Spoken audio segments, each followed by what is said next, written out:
Assalamualaikum warahmatullahi wabarakatuh. Tawakkalna 'ala Allah, la haula wala quwata illa billah. Asyhadu an la ilaha illallah wa asyhadu anna Muhammadar Rasulullah. Alhamdulillah Rabbuna wa Rabbul alamin wa malikuna maliki yaumiddin iyyaka wa iyyaka nasta'in. Allahumma sholli ala sayyidina Muhammad wa ala alihi wa sahbihi ajmain. Ta'ala bil karim, a'udzubillahi minasyaitonir rajim. Bismillahirrahmanirrahim. Ya ayyuhallazina amanu alaikum anfusakum la yadurrukum man dhalla idza hadaitum ilallahi marji'ukum jami'an fayunabbi'ukum bima kuntum ta'malun. Al-Maidah ayat 105. Alhamdulillah Kak Bapak dan Ibu sadayana, dalam kesempatan pagi hari ini saya khususnya cukup berbahagia dan berterima kasih telah diberikan kesempatan dan kehormatan untuk berdiri di depan Bapak dan Ibu dan ikut terlibat di dalam kegiatan olahraga bersama kita, bersama Bugar Muhajirin Pasir Layung. Nah, ini baru ketiga kalinya saya ikut. Dulu di awal-awal sekali, yang keduanya ikut jalan ke atas, dan terakhir sekarang. Mudah-mudahan ke depan bisa lebih istiqomah. Mohon doa dan supportnya. Walaupun memang selama udah hampir 1 tahun ini, 6 bulan khususnya, saya sering tinggal di Dago, di Cisitu. Jadi di rumah sering kosong. Tadi pun juga nyampe ke sini setengah 7. Kaget, kosong. Dikirain itu sudah jalan gitu. Ternyata belum. Pada kesempatan di pagi hari yang cerah ini, mohon maaf apabila dalam penyampaian ada yang kurang berkenan. Karena kalau tausiah ataupun juga memberi wejangan sepertinya kurang pas, karena Bapak dan Ibu lebih memahami dan lebih paham akan segala sesuatunya. Apalagi yang hadir di sini banyak orang tua, sesepuh dan guru kami di Masjid Muhajirin. Namun alhamdulillah saya cukup terharu dan semangat untuk hadir tatkala Pak Profesor Nuklan mengundang dan mengajak untuk hadir. Ternyata sudah ada di jadwal ya. Di pertama lihat itu dikira Pak Abdul Rahim DRT itu apa? Ketiga gitu. Makanya saya nggak begitu ini pas 2-3 hari kemarin beliau menyampaikan, Masya Allah ternyata saya. Ya alhamdulillah. Terima kasih pada Bugar Pasir Layung. Apa yang disampaikan ini mudah-mudahan bagian daripada kita terhindar dari kerugian, karena ini merupakan motivasi kami dan kita semua bahwasanya wa tawassaw bil haq wa tawassaw bis sabr itu adalah merupakan satu langkah jalan ataupun juga kegiatan yang bisa menghindari kita dari rugi selaku manusia di dunia ini. Makanya saya memberanikan diri untuk hadir untuk menyampaikan, walaupun yang disampaikannya lebih memahami dari saya, dan saya pun masih jauh daripada ilmu yang dimiliki yang dipahami hari ini. Namun kalau menunggu bisa dan pandai, kapan mau menyampaikannya, sehingga saya memberanikan diri untuk menyampaikan hal itu. Mudah-mudahan kita semua bagian daripada ini, bagian daripada amal soleh. Begitupun juga dalam berolahraga, karena olahraga itu merupakan perintah Allah dan Rasulnya. Rasulullah itu paling gemar berjalan kaki, dan juga diajak untuk melatih konsentrasi melalui pemanah, juga keterampilan berkuda dan berenangnya. Pada prinsipnya Rasulullah itu paling senang jalan kaki. Bahkan kakinya itu diceritakan sampai bengkak-bengkak ya karena banyak jalan. Banyak jalan dalam melakukan hal sholat yang aktivitas. Sholat tanha anil fahsya'i wal munkar. Sholat tanha anil fahsya'i wal munkar itu bukan sholat saja yang ada di masjid, tapi dia adalah wa tawassaw bil haq atau wisab terhadap masyarakat di Mekah maupun di Madinah saat itu. Sehingga kakinya itu sambil bengkak. Kenapa? Karena yaitu sering jalannya, sehingga otomatis melatih kaki kita sehat, tubuh kita sehat dengan banyak berjalan kaki. Di ayat yang tadi kami sampaikan di pembukaan itu surat Al-Maidah ayat 105. Barangkali Bapak dan Ibu ada di aplikasinya yang ada Al-Quran, aplikasi Al-Quran bisa dibuka. Di situ Allah disampaikan kepada orang yang beriman. Ya ayyuhallazina amanu alaikum anfusakum. Wahai orang-orang yang beriman, jagalah dirimu. Jadi Allah melalui lisan Rasulullah Muhammad SAW menyampaikan kepada halayak ramai, para pengikutnya dan kita hari ini, diajak senantiasa kita menjaga diri. Alaikum anfusakum. Menjaga diri tentu lahir dan batin. Lahirnya dengan tausiah, batinnya dengan tausiah dengan ilmu, karena itu Al-Quran itu adalah merupakan obat sifat ulinas, obat untuk manusia, karena manusia nutrisi batiniah kita itu adalah di hati, di otak kita, yaitu tidak lain modal kita semua adalah yang Allah sampaikan tatkala kita dilahirkan ke muka bumi ini tanpa memiliki apapun, tanpa mengetahui sesuatu apapun, hanya modalnya sama, yaitu penglihatan, pendengaran dan hati. Itu di surat An-Nahl, surat 16 ayat 78. Itu tatkala anak Adam seluruhnya dikeluarkan oleh Allah melalui perut ibu, karena yang melahirkan itu hakikatnya adalah Allah. Kalau kita atau khususnya ibu-ibu itu adalah petugas untuk melahirkan generasi pelanjut. Kalau yang melahirkan itu Allah. Uhrijat linnas min butuni ummahatikum, itu keluarkannya manusia dari perut ibumu. Jadi ibu itu tugas untuk mengeluarkan, untuk mengandung dan melahirkan sampai mengeluarkannya. Hakikatnya adalah yang melahirkan, adalah yang mengeluarkan adalah Allah Subhanahu wa taala. Makanya kita paham tatkala seorang ibu melahirkan lantas wafat mengakhirinya, maka syahid bagiannya. Kenapa? Karena dia melakukan sedang dalam tugas. Kalau bukan dalam tugas dari hak Allah, itu kita tidak akan mungkin mendapatkan gelar syahid atau yang tersaksikan yang bagus, yang husnul khotimah, itu karena dalam tugas. Makanya wafat, alhamdulillah insyaallah jannah pasti menunggunya. Nah, di bekalnya ada 3, yaitu penglihatan, pendengaran dan hati. Sehingga kita tidak tahu apa-apa. Kalau katakan di situ tidak tahu apa-apa. Makanya tidak semuanya pun juga pasti moal aya nu tiasa ngadongengkeun kumaha pas lahir. Sugan harita teh api pas lahir jogyo moal gitu nya. Desadayana tidak memahami dan tidak mengetahui apapun.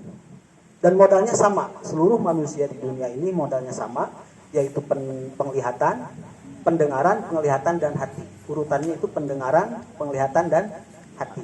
Makanya yang paling pertama berfungsi itu adalah pendengaran.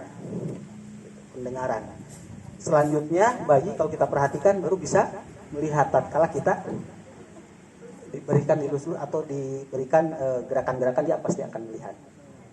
Lama-kelamaan hatinya akan menyimpulkan dari apa yang kita dengar dan apa yang kita lihat. Ya, itulah modal kita semua.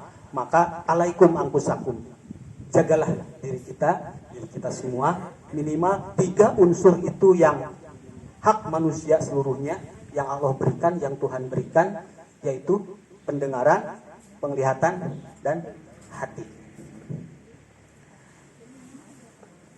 Nah, makanya di ayat yang lain di dalam Al-A'raf 104 kalau nggak salah, apabila dibacakan Al-Quran maka dengarkanlah, bukan dilihat tapi dengarkan. Artinya berarti kita diajak fokus, telinga kita diajak fokus untuk mendengarkan apa yang disampaikan orang, mendengarkan apa yang disampaikan oleh siapapun itu, baik itu yang disampaikannya wahyu Allah, kitab-kitab Allah, maupun siapa yang bicara di depan kita. Maka kita harus fokus untuk mendengarkan. Setelah mendengarkan baru kita lihat. Oh iya, lihat. Artinya mata pun juga kita fokus terhadap siapa lawan bicara kita dan siapa yang membicaranya. Makanya di dalam hulub, di dalam etika, di dalam akhlak, apabila kita ngobrol ataupun juga berbicara dengan siapapun, pasti kedah tinggal di pelong tong keluar balieur tong kaditu kadir gitu nya. Itu etika, dasarnya itu adalah itu. Selanjutnya adalah hati. Nah, hati inilah yang paling sangat sekali senantiasa menentukan selamat dan tidaknya manusia. Sehingga ada ancaman dari Allah bagi manusia di dalam surat Al-A'raf juga 179, di situ Allah menyatakan kebanyakan untuk isi neraka jahanam itu daripada jin dan manusia. Jadi seolah-olah sudah diplot bahwa isi neraka jahanam itu kebanyakan daripada bangsa jin dan manusia. Kenapa? Karena yang diperintahkan ibadah itu hanya jin dan manusia. Kita salah-satunya. Nah, di ayat tersebut, lahum kenapa? Kok bisa kebanyakan masuk ke neraka? Di balik lahum kulubun, mereka punya hati. Layak kohuna biha, tetapi hatinya tidak dipakai untuk memahami ayat-ayat Allah, wahyu-wahyu Allah. Walahum ayunun, mata, penglihatan, tapi tidak dipakai untuk melihat tanda-tanda kekuasaan Allah. Walahum adanun, udunun, telinga, mereka punya telinga, tetapi tidak digunakan untuk mendengar ayat-ayat Allah. Ulaika kal an'am, bahkan mereka lebih sesat daripada binatang. Kenapa? Ya karena tadi bedanya manusia dengan binatang gunakan atau tidaknya terhadap hak prerogatif Allah, perintah dan larangan Allah. Telinga binatang punya, mata pun juga, hati pun juga sama. Semua makhluk Allah memiliki yang namanya hayawanunatik, manusia pun juga hewan, memiliki penglihatan, memiliki pendengaran, dan memiliki hati. Tetapi bedanya manusia dengan makhluk yang lain atau binatang tersebut, tatkala tiga unsur tersebut kita gunakan sesuai dengan apa yang Allah kehendaki dalam hal maksud tujuan diciptakannya kita, yaitu menggunakan, memanfaatkan, dan mensyukurinya sesuai dengan peruntukannya. Itulah bukti bersyukurnya kita. Maka alaikum anfusakum, jagalah diri kita yang ada di dalam diri, minimal 3 unsur tadi, pendengaran kita, penglihatan kita, dan hati kita. Bedanya kalau di awal disampaikannya itu adalah urutannya dari mulai pendengaran, mata, dan hati, tatkala terjerumus ke dalam neraka itu dikarenakan hatinya penglihatan aja, pendengarannya. Artinya seluruh penghuni surga atau seluruh penghuni neraka itu semua sudah mendengar dan melihat. Tidak mungkin tidak mendengar dan tidak melihat ayat-ayat Allah ataupun juga kekuasaan Allah. Tetapi hatinya yang tidak siap mengikuti. Makanya penentunya adalah di hati. Kalau menurut A'agim kan jagalah hati. Jagalah hati. Intera ilahi. Pasti pinter karena nyanyi nama. Insya Allah hafal lagu itu. Ya, itu barangkali Bapak dan Ibu sekedar mengingatkan kembali khususnya kepada diri pribadi dan umumnya kepada semua yang hadir di kesempatan pagi hari yang cerah ini di Yaumil Ahad tanggal 4 Oktober atau bertepatan dengan tanggal 15 bulan Sofar 1442 Hijriah 16 bulan Sofar. Itulah alhamdulillah bisa hadir. Kalau kemarin mah rada ragu hadir nada bisi ditawaran. Ayeuna mah tos saumnya 16 alhamdulillah sehingga bisa minimal minum menikmati hidangan yang ada. Ya alhamdulillah. Ya itu Bapak dan Ibu tadi diamanatkan tidak lebih dari 10 menit, maksimum 15 menit. Mudah-mudahan ada guna manfaatnya untuk kita semua. Bisa menambah keimanan dan keyakinan kita yang telah ada. Bahwasanya yakini betul di lanjutan ayat tadi, ya ayyuhalladzina amanu alaikum anfusakum la yadurrukum man adalla idza hadaitum. Diterjemahkannya itu, tiadalah orang yang sesat itu akan memberi mudarat kepadamu apabila kamu telah mendapat petunjuk. Jadi kuncinya, petunjuk dari manapun tidak akan memberikan kemudaratan bagi kita tatkala kita yakin bahwasanya kita telah mendapatkan petunjuk. Hudan wa bainatin minal huda wal furqan.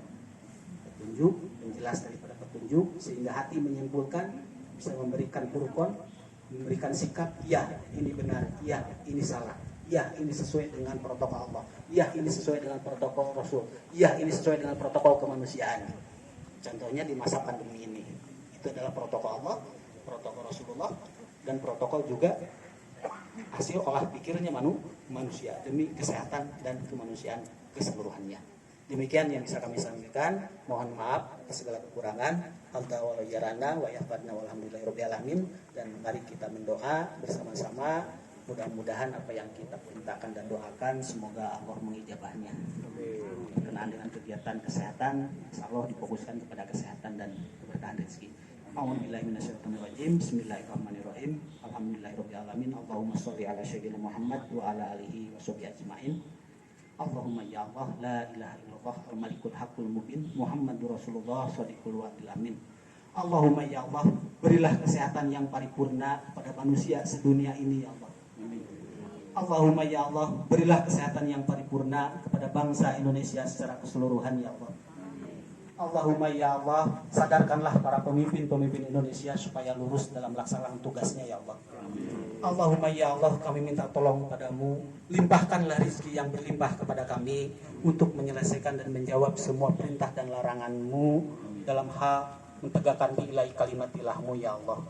Berkahilah kami selamanya, ridhoilah segala perjalanannya, tetapkanlah kami selamanya dalam rahmatnya. Rabbana atina fid dunya hasanah wa fil akhirati hasanah wa qina adzabannar. Subhana rabbika rabbil izzati amma yasifun wa salamun ala mursalin walhamdulillahi rabbil alamin. Amin ya rabbal alamin ya mujibis sayyidin. Assalamualaikum warahmatullahi wabarakatuh. Merdeka.